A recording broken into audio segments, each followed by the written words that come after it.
많은 회사들이 감액 배당을 하고 있는데 조금 구분은 해야 될 것 같아요. 이 회사가 계속해서 돈을 많이 벌어서 배당을 주는 건지 갖고 있던 자기 살을 떼어서 그냥 배당을 하는 건지는 좀 구분을 할 필요가 있겠다. 2025년 7월 31일 날 정부에서 우리가 배당을 많이 주는 고배당 기업에는 세금 혜택을 줄게. 어떻게 한다고요? 분리과세 해줄게 이거잖아요. 그럼 정부가 생각하는 고배당주는 뭐냐?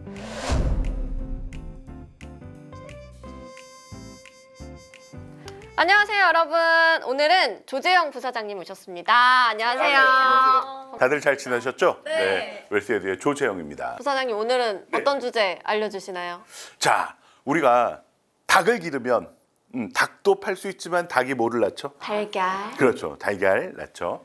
그런 것처럼 우리가 주식을 투자하면 주가가 오르는 것도 있지만 주식에서 달걀처럼 나오는 게 있습니다. 그게 뭘까요? 배당. 그렇죠. 배당입니다. 그래서 오늘은 배당에 좀 포커스를 맞추는 투자. 그래서 우리는 요거를 이제 배당주 투자 또는 뭐 배당 투자 이렇게 표현을 하는데요. 오늘은 이 배당 투자에 대해서 꼼꼼하게 한번 학습해 보도록 하겠습니다. 배당 투자. 네. 배당주도 네. 고배당주. 그렇죠. 배당 많이 주는 네, 주식. 귀족주, 황제주. 황제주, 네. 뭐 이런 거. 그렇죠. 네, 그런 그게 어떤 재밌잖아요. 그래서 뭐 공식적으로 딱 이게 배당 황제주입니다 이렇게 막 공식적으로 정해진 건 아닌데 대부분 이런 컨센서스를 가지고 이제 회사들을 좀 이제 별명을 붙여줘요. 근데 이거는 원래 미국에서 시작된 이야기예요. 그래서 우리나라 아직 배당에 대해서 그렇게 진심은 아니잖아요. 그래서 배당의 진심인 미국 이야기부터 먼저 좀 해드릴게요. 미국은 보통 이렇게 나눠요. 자, 배당 황제주부터 보겠습니다. 얼마나 대단하길래 배당 황제주냐? 몇 년 이상? 50년 이상. 그때부터 이 회사들은 배당을 아주 열심히 했어요. 근데 배당이라는 게 많이 벌면 많이 하고 조금 벌면 조금 할 수 있잖아요. 근데 이 회사들은 배당에 목숨을 건 거예요. 그래서 아무리 우리가 힘들어도 배당은 작년보다는 줄이지 않겠다. 아무리 힘들어도 똑같게는 줘도 줄이진 않겠다. 그래서 무려 50년 이상, 어떤 회사는 60년, 70년도 있어요. 배당금을 증액하거나 유지한 종목을 우리는 뭐라고 인정해준다? 배당 황제주라고 인정해준다. 이런 회사들의 특징이 뭐냐? 잘 보면 굉장히 생활 밀착형이에요. 그리고 아무리 경기가 좋다고 사람들이 코카콜라를 2배로 먹진 않아요. 근데 그렇다고 돈이 없어도 양치는 해요. 그러니까 경기를 좀 덜 타요. 그래서 수익이 그렇게 들쑥날쑥하지 않다는 거죠. 그러니까 50년 이상 배당금을 안 줄이고 할 수 있었다는 거죠. 그러니까 아주 안정적인 회사들이죠. 자, 두 번째는요. 배당 귀족주입니다. 25년. 아까 몇 년? 황제주는 50년. 배당 귀족주는 25년 이상. 자, 그럼 우리나라는 없냐? 우리나라도 있습니다. 우리나라도 한번 보겠습니다. 근데 아무래도 미국의 주식시장의 역사가 훨씬 더 길고 이런 회사들의 역사도 길기 때문에 우리나라는 조금 요 50년, 25년의 기준을 조금 작게 적용합니다. 그래서 우리나라에서는 뭐 정해진 건 아니지만 보통 이렇게 불러요. 20년 이상만 이렇게 했어도 황제주로 불러줘요. 딱 정해진 건 아니지만. 그런데 우리도 마찬가지예요. 역시 생활 밀착형 회사들이에요. 그런데 우리나라는 2008년도 금융위기 이런 게 좀 힘들었잖아요. 그래서 그래 주요 경제 위기 예를 들면 IMF 2008년 금융위기 요럴 때는 좀 빼주면 조금 더 늘어나지 않을까 해서 이제 왕족주라는 걸 미국은 없는데 우린 따로 만든 거예요. 그랬더니 SK텔레콤, KTNG 요런 회사들은 그야말로 우리나라 배당주의 대명사예요. 그러면 20년 쉽지 않아 우리나라에서는. 그러면 단 10년 이상 배당금을 좀 증액 유지한 회사들 역시 꼽아보면 대표 회사들 더 많습니다. 대표 회사들 꼽아보면 역시 금융회사, 지주회사, 그다음에 우리 그 생활 밀착형 통신회사 요런 회사들 요런 걸 이제 대표급이라고 꼽을 수 있습니다. 그러면 황제, 귀족, 우리나라 이제 왕족까지 해서 있는데 네. 그럼 무조건 황제 그 배당주만 사면 좋은 거 아니에요? 많이 주는 거? 근데 사실 주식 투자는 두 가지 측면을 봐야 되겠죠. 뭐냐면 이 주가가 얼만큼 오르느냐도 중요하고 배당을 어떻게 주느냐도 중요한데 만약에 주가가 똑같다면 배당을 많이 주는 게 좋죠. 그런데 배당은 주는데 계속 주가는 떨어져요. 조금 재미없겠죠. 그래서 뭘 봐야 되냐면 얘네가 배당을 주는 게 정말로 돈을 꾸준히 계속 잘 벌어서 주는 거냐, 아니면 돈은 그렇게 잘 벌지 못했지만 억지로 배당을 많이 해주는 거냐, 요걸 좀 봐야 될 것 같아요. 그래서 특히 요새 감액 배당이라는 게 뉴스에 많이 나올 거예요. 감액 배당. 배당을 줄이는 거예요? 이게 뭐냐면 배당을 줄이는 게 아니라 원래 배당은 무슨 돈으로 해야 돼요? 번 거. 번 돈으로. 소위 말해서 이익 잉여금으로 하는 게 배당이에요. 그런데 왜 예를 들면 아까 액면가 말했잖아요. 액면가가 5,000원인데 요거 공모 상장할 때 5,000원에 안 하고 5만 원, 10만 원에 한단 말이에요. 그러면 이렇게 돈을 더 주주들이 더 낸 돈 있잖아요. 이것을 우리 뭐라고 부르냐면 주식 발행 초과금이라고 불러요. 또 유상증자. 중간에 우리 사업을 더 늘려야 되는데 돈이 좀 필요해. 그러니까 주식을 더 줄 테니까 돈을 좀 내. 투자를 해. 이렇게 할 때도 액면가보다 더 비싸게 투자를 받는단 말이에요. 이렇게 해서 받은 돈을 뭐라고 한다고요? 주식 발행 초과금. 그래서 조금 줄여서, 우리나라에서는 줄이는 거 좋아하잖아요. 주발초라고 진짜예요? 불러요. 진짜. 회사에서 열심히 일해서 번 돈 갖고 배당을 할 때는 세금을 내요. 배당소득세를. 그런데 이 주식 발행 초과금, 이 자본잉여금을 가지고 배당을 주면 세금을 안 내요. 왜 그러냐면 이거는 주주들이 더 냈던 돈이야. 그걸 돌려주는 개념이야.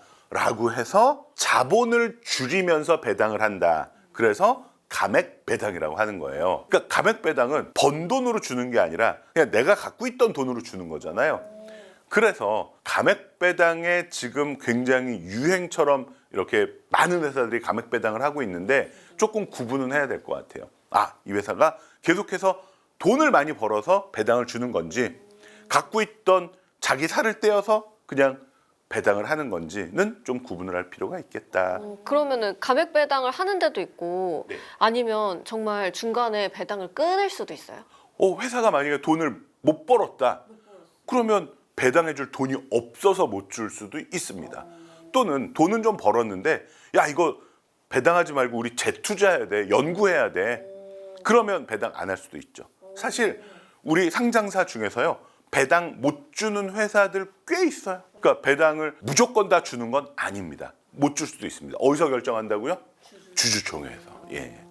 그러면 약간 적정한 배당 수익률 같은 것도 정해져 있어요? 그러니까 그걸 딱히 정하는 건 사실은 뭐 말이 안 되지만, 회사에서 얼만큼 돈을 벌었냐, 그다음에 지금 시장 금리는 어떠냐, 그다음에 회사에 얼만큼 남겨둘 거냐, 그다음에 회사에서 쓸 일 더 없겠냐, 회사 주가에 영향을 안 끼치겠냐, 이런 것들을 종합적으로 검토를 해서 정하는데, 제가 보기엔 현재 기준으로 이 정도가 넘어가면 고배당주라고 부를 수 있을 것 같아요. 대략 한 6, 7% 이상 배당을 준다, 박수를 쳐도 되지 않을까라고 생각을 합니다. 왜냐하면 지금 은행에 가면 금리가 3%가 안 되거든요. 그러니까 은행 금리의 2배 이상을 주면은 땡큐죠. 그럼 만족해요. 우리나라 한정이에요? 아니면 우리나라 한정이에요. 미국은 사실은 지금 배당주들이 이만큼은 안 나와요. 왜냐하면 우리는 똑같이 1년에 100억씩 배당을 했는데 우리 회사 주가가 올라가요.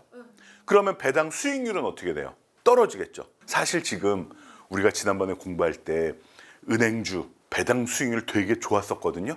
근데 은행 주가가 엄청 올라간 거예요. 그래서 은행은 돈 많이 벌어서 배당도 많이 했는데도 불구하고 배당 수익률이 뚝 떨어졌어요. 그래서 배당 수익률이 낮다는 게 정말 배당을 적게 해서 떨어진 거냐, 주가가 올라가서 떨어진 거냐도 사실은 한 번쯤 볼 필요는 있습니다. 네. 그러면 고배당 주면은 이것만 이제 보면은 이건 고배당주다 이렇게 할 수 있는 거예요? 그렇죠. 다른 이 기준으로 볼 수도 있는데, 요번에 정부에서 우리가 아까 왜 배당 많이 주는 걸로 몰아가고 싶어서 세금을 바꾼다 그랬잖아요. 그걸 보면 정부에서 생각하고 있는 고배당주가 뭔지가 좀 눈치를 챌 수가 있어요. 한번 볼게요. 자, 이게 2025년 7월 31일 날 정부에서 우리가 배당을 많이 주는 고배당 기업에는 세금 혜택을 줄게. 어떻게 한다고요? 분리과세 해줄게, 이거잖아요. 그럼 정부가 생각하는 고배당주는 뭐냐 한번 보자고요. 자, 이렇게 했습니다. 전년 대비 현금 배당이 감소하지 않아야 돼요. 그러니까 아까 배당 황제주, 배당 귀족주의 특징이 뭐였어요? 배당을 안 줄인다. 그렇죠? 그다음에 1 또는 2예요. 이거 둘 다 만족은 안 해도 하나만 해도 돼요. 첫 번째, 배당 성향 40% 이상. 우리 배웠잖아요. 그러니까 니네 회사가 100억을 벌면 얼마 이상은 주주를 줘라.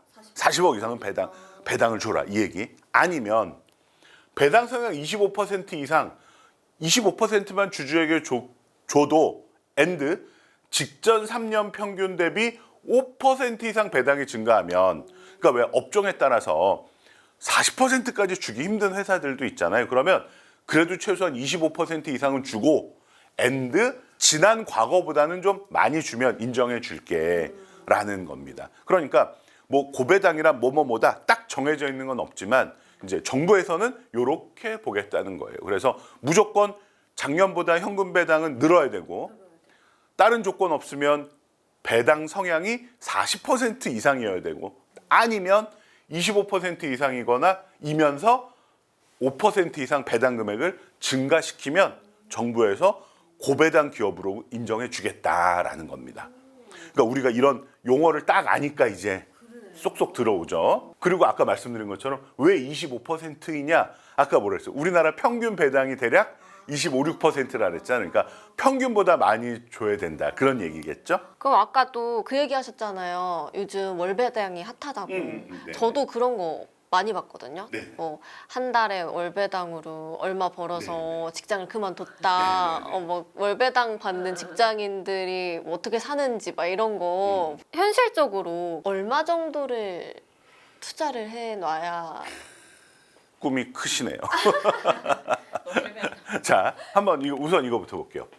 월 배당 100만 원씩 받는 게 좋아요? 분기에 300만 원 받는 게 좋아요? 1년에 1,200만 원 받는 게 좋아요? 다 똑같은 똑같죠? 거 아니에요? 그러니까 결국은 조삼모사예요. 조삼모사인데 그럼 이제 1년에 1,200만 원 받으려면 얼마 있어야 됩니까? 뭐 이런 식으로 계산을 한번 해보자고요. 그래서 만약에 세미 씨가 나는 은퇴하면 한 달에 500만 원만 쓰면 되겠다. 아, 그렇게도 안 바래요. 500만 원 기준으로 얼마 있으면 나 이제 은퇴하고 자유롭게 살 수 있는지 계산을 해봤습니다. 세금 떼고 나서 월 0.2%가 나온다. 그럼 1년에 몇 프로 나오는 거예요? 2.4. 그렇게 해서 월 500을 확보하려면 25억만 있으면 돼요.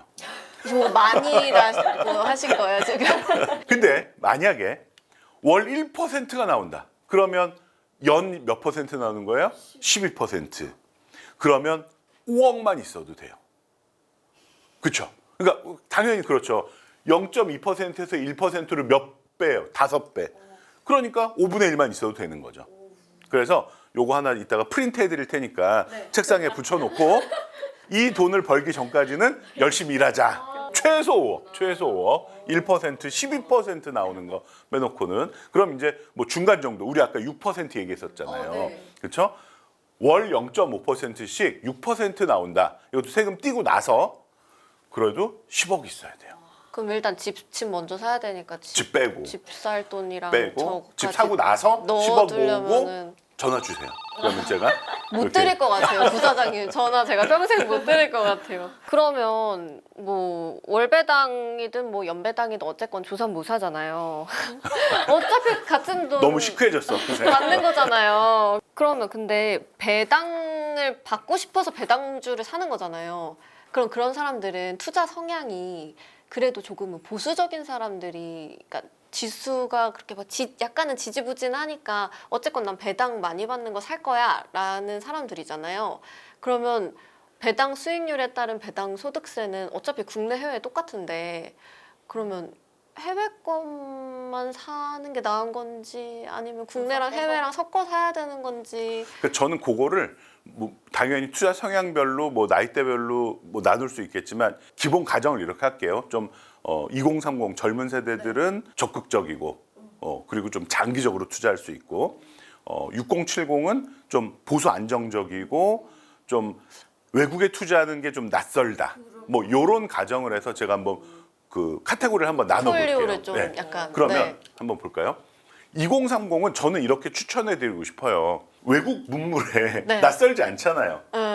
그래서 한국 배당보다는 미국 배당주 중심으로 장기 투자하는 게 좋을 것 같고 요런 거에도 관심 가져볼 필요였어요. 뭐냐면 고정 배당 우선주라는 게 있어요. 이건 뭐냐면 우리나라엔 좀 없는데 자, 이 회사에서는요. 배당을 얼마를 주기로 정해놨어요. 그러니까 무슨 얘기냐면 액면가가 있다 그랬잖아요. 예를 들면 액면가가 1달러다. 그러면 우리는 주당 10%. 그럼 10센트잖아요. 10센트를 고정적으로 줄게라고 정해놓은 주식도 있어요. 이거를 고정 배당 우선주라고 해요. 그러면 얘는 마치 느낌은 뭐 같아요? 채권 같죠. 그렇게 꾸준하게 나올 수 있기 때문에 또 주가도 안정적이거든요. 이런 것도 한번 관심 가져볼 필요 있고요. 그 다음에 ETF라더라도 TR형 ETF. 자, 이것도 복습 들어갑니다. TR 뭐의 약자였죠? 그렇죠. 토탈 리턴. 반대는 프라이스 리턴이라고 했어요. 그러니까 토탈 리턴은 뭐냐면 배당을 안 줘도 돼. 나 돈 버니까 배당 필요 없어 지금. 그걸 그대로 다시 재투자해줘. 요거거든요. 그래서 지금 열심히 일할 때잖아요. 그러니까 배당 더 나오면 더 써요. 그러니까 하지 마시고 토탈 리턴형으로 해서 계속 복리로 더 불릴 수 있게 하는 게 더 좋지 않겠냐. 그리고 보유 현금이 많은 자산주. 좀 이따 제가 좀 보여드릴 건데 이런 회사들이 지금 당장은 아니더라도 언젠가 포텐셜이 있을 거라는 거죠. 그다음에 리츠 같은 거는 이제 진짜 돈이 빡빡 나오니까 이건 좀 어르신들께 좀 양보하고 일반 주식 중심으로 하는 게 어떠냐 해서 제가 이렇게 추천해 드립니다. 자, 슈드는 미국에서 사는 거죠. 그러니까 여기서 돈 벌면 뭐 해야 된다고요? 22%. 그런데 에이스 미국 배당 다우존스는 한국에서 사는 거죠. 그런데 요거까지 기억해야 돼요. 국세청에서 볼 때 한국에 상장된 ETF는 뭘로 본다? 펀드로 본다. 그래서 배당 소득세를 낸다. 그리고 미국에 상장된 ETF는 뭘로 본다? 주식으로 본다. 그래서 양도소득세 22% 낸다. 네. 그래서 내 상황에 맞게 그러니까 내용은 똑같으니까. 그리고 얘는 환율 그 문제도 있으니까 이렇게 한번 보시면 될 것 같고. PFF가 Preferred라는 약자예요. 그래서 고정 배당 우선주. 그래서 배당 금액이 딱 정해져 있는 거에 투자하는데 미국에서 사면은 PFF ETF를 사시면 되고 한국에서 미국 고정배당 우선주를 사고 싶으면 라이즈 미국 고정배당 우선 증권이라는 ETF가 한국에도 있어요. 코리아 배당 성장, 배당을 계속 성장시켜서 하는. 그다음에 대형 고배당 10 TR 나왔네요. TR 토탈 리턴. 특히 올해 우리나라에서 좀 이런 정책을 좀 바꿨어요. 토탈 리턴이 너무 좋잖아요. 세금을 안 내잖아요. 그래서 정부에서 좀 화가 났어요. 계속 세금 안 내고 재투자하니까 세금 우리가 언제 걷냐 해서 해외 투자하는 토탈 리턴은 1년에 한 번씩 세금을 내라고 했어요. 그 대신 한국 주식시장에 투자하는 토탈 리턴은 지금처럼 계속 세금 안 내고 재투자할 수 있게 해줬어요. 그러니까 자, 라이즈 대형 고배당 10 한국 주식에 하는 거예요? 미국 주식에 하는 거예요? 아무 말 없으니까 한국 주식이죠. 그런데 토탈 리턴이니까 세금을 낸다 안 낸다? 안 낸다. 그냥 뒤로 미룬다. 나중에 내가 찾을 때 내겠다. 그래서 이런 것도 2030한테는 저는 추천해 드리고 싶고요. 이 밑에 있는 회사들의 특징이 뭐냐면 현금성 자산이 무지하게 많은 회사들이에요. 정말 어떤 회사들은 시가총액보다도 더 많은 현금을 갖고 있어요. 그런데 지금 당장 이게 주가가 오르지는 않아요. 하지만 장기적으로 이 돈 갖고 M&A를 할 수도 있고 대형 투자를 할 수도 있기 때문에 장기적으로 투자할 만한 회사들 다우기술, 신도리코, 일진다이아, 한국철강, 태광산업 현금 부자 회사들이에요. 이런 거에 좀 묻어두면 빚볼 날이 오지 않을까 하는 차원에서 시간을 좀 확보할 수 있는 2030에게 추천드리는 포트폴리오고요. 자, 두 번째 4050은 한국 회사 중심으로 해보는데 이미 우리가 잘 알고 있는 거예요. 지주사 이런 회사들이 그러니까 지금 우리가 알고 있는 큰 지주사들 있잖아요. 주가가 너무 많이 올랐어요. 그러다 보니까 배당 수익률이 상대적으로 낮아졌어요. 그래서 좀 이런 회사들이 주가 대비 배당 수익률이 좋은 조금 작지만 그런 회사고요. 그다음에 우선주들 GS 우선주, 현대차 우선주, 삼성화재 우선주. 우선주의 특징은 뭐라고요? 의결권이 없다. 없고 그 대신 나중에 망했을 때 주주보다 먼저 준다. 그리고 뭐를 조금 더 준다. 배당을 더 그렇죠. 줘요? 배당을 보통 주보다 더 준다고 한 5분 전에 얘기했는데 그때 잠깐 조란 딴 생각했네. 딴 생각했어. 자, 그다음에 금융주 중에서 은행, 보험, 생명보험 이런 회사들이 지금 주가 대비 배당 수익률이 좀 괜찮은 회사들이에요. 그다음에 이제 이거 무섭다. 나 주식 안 해봤다. 그럼 편안하게 분산 투자할 수 있는 ETF로. 솔은 어디? 신한. 그렇죠. 금융지주 플러스 고배당, 라이즈 코리아 금융 고배당 하면은 주로 배당 많이 준 금융회사 쪽에 투자 많이 하고 있고 6070은 보나마나 뭐겠습니까? 제일 편안하게 할 수 있는 거. 리츠, 그렇죠. 또 인프라. 그렇죠. 정답입니다. 자, 그래서 우량한 리츠들, SK 리츠, 우리나라 제일 큰 리츠라 그랬죠. 삼성 FM 리츠, 알짜 빌딩들 갖고 있는 거고요. 우리나라의 인프라 펀드는 딱 두 개, 맥쿼리 인프라, KB 바레 인프라. 그리고 이건 뭐 어르신들도 다 알아요. 우리나라의 가장 대표적인 전통적인 배당주, SK텔레콤, S오일, 강원랜드 이런 회사들은 뭐 지금 몇십 년째 가장 대표적인 배당주들이니까 이런 데에 딱 투자해 놓으시면 배당 수익이 괜찮을 거고 돈 받아서 쓰시면 되고 아까 말씀드린 것처럼 리츠 3개 갖고 매달 돈 나오게 할 수도 있고요. 네. 월급 받는 것처럼. 그러니까요. 예. 근데 SK텔레콤 그 해킹 사건 이후로 괜찮아요. 근데 계속 이거 아까 얘기할까 말까 했는데 그래서 이번 3분기에는 배당 못 줄 것 같아요. 그래서 그러니까 연간으로는 나오죠. 1분기, 2분기 줬으니까. 근데 3분기에는 못 줄 것 같아요. SKT예요? 아니요. SKT. SKT. 아직 쓰세요? 네. 저는 배당주는 그냥 배당 주는 주까지만 생각을 하고 뭐 월배당, 분기배당, TR도 사실 배우긴 했었는데 네, 기억이 잘 안 났었는데 오늘 진짜 자세하게 잘 알 수 있었고 이렇게 2030, 뭐 4050 나눠서 포트폴리오까지 짜주셔가지고 저도 일단 이거 캡처해가지고 네. 그래서 이제 우리나라도 분명히 과거보다는 훨씬 더 높은 배당에 대한 관심도가 생겼기 때문에 배당 성향도 올라갈 거라고 봅니다. 그래서 나는 아까 말씀드린 것처럼 미국 애들처럼 나는 주가 흐름과 큰 상관없이 나는 배당만 제대로 받으면 만족해 하는 투자자들도 늘어날 거라고 보고요. 그리고 주가가 떨어지면 땡큐 하면서 더 사서 내 수익률을 올리는 전략도 먹히는 그런 날이 곧 올 거라고 기대합니다. 네. 오늘 부사장님 고생 많으셨습니다. 고생하셨습니다. 감사합니다. 감사합니다.